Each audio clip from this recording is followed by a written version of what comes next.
Today I want to talk to you about your intuition and whether you're listening to it. I don't know about you, but I have, especially in the past, let my ego push aside my intuition and listen. Instead of listening to what my intuition told me, my ego took over. And I probably made the most costly mistake of my life back in 2006 when I was negotiating two big apartment buildings for myself. And it seemed like a great deal, and it was a great deal on the surface. And I shook hands with the seller, told him I'd go ahead, I could get the financing quickly, and I could close on it. And I left and I went home. And as I was going home, all these feelings just got bigger and bigger and bigger. And I went and explained what was going on with me to my wife, and she told me, get out of the deal. I didn't, and because of that, it cost me almost all of my savings and at least 3 years of my life, stress, and just horrible, a horrible few years because I didn't listen to my intuition. Since then, I've started to really pay attention, and I've done everything in my power to try to strip away my ego when I feel my intuition and really work through those feelings and try to use logic after my intuition kicks in. And if you're not doing that, you should. And my proof today, and the reason I'm doing this video, is because it came home to roost. About a month or so ago, I hadn't talked to a friend of mine who I've known for over 20 plus years. He was the guy who was instrumental in helping me get over my drug addiction.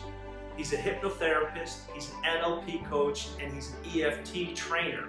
This guy can, virtually get people who are in the worst place in life out of that position. And I just had this nagging thing to call him. So I did, and when I reached him, he was in Delhi, India, he just got through talking with the surgeons, going through the paperwork for his spinal surgery, his spinal fusion surgery to correct the bad spinal fusion surgery he had done in the United States.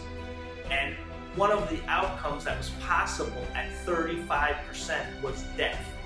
And literally, when the phone rang, he picked it up, he had just said goodbye to the doctors. Now this guy, who has all these talents and everything, was in all by himself, alone, and started to have doubts. Thankfully, I listened to my intuition, we talked, and I helped, get him back to the strong guy he was.